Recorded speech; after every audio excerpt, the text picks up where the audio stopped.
And the Unzicker guy, he likes to talk about pursuing the avenue that eventually eliminates all constants of nature, because what these steps in science over time, the successful ones, what they do is they find a method to actually calculate something that was previously measured.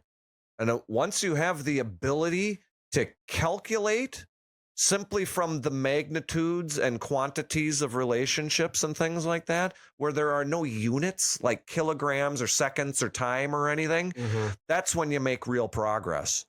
And what has happened... How can you measure something without not knowing, okay, this is a small amount, this is a large amount, with no scale of units? Can you count things? Yeah, but that's a scale, though, also. Yeah, but it's not a unit. It's only a quantity. And that's where numbers come from. Numbers are our level of being able to understand the material concept of quantity. That's all numbers are. And you can do a lot of bizarre stuff with them, and you can use them to manipulate people, use them to sound like you're smart, use them to get jobs, use them to get degrees.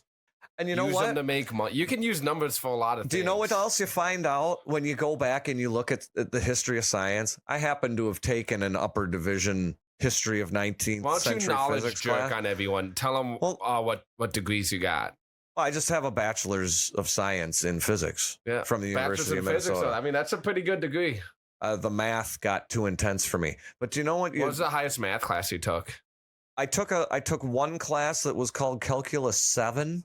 Calculus 7? Fuck, dude, I didn't even take pre-cal. I can't even remember what was in that. But the worst one that I took was it was called Fourier transforms in series.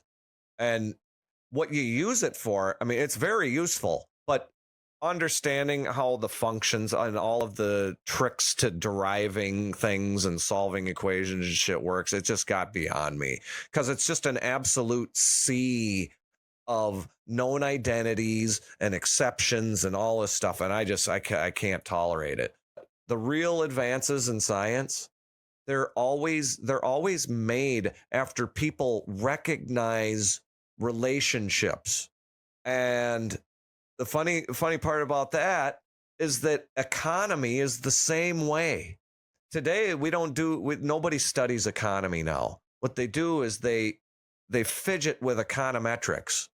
They go out and collect data and they shove numbers into equations, and then they make bad predictions. It's just god awful. It's an absolute freaking mess. Whereas Mises figured out how the reality of human beings doing things and interacting with each other and what the logical implications are. And then from there, you start using quantity and math to illustrate the idea that requires no math at all.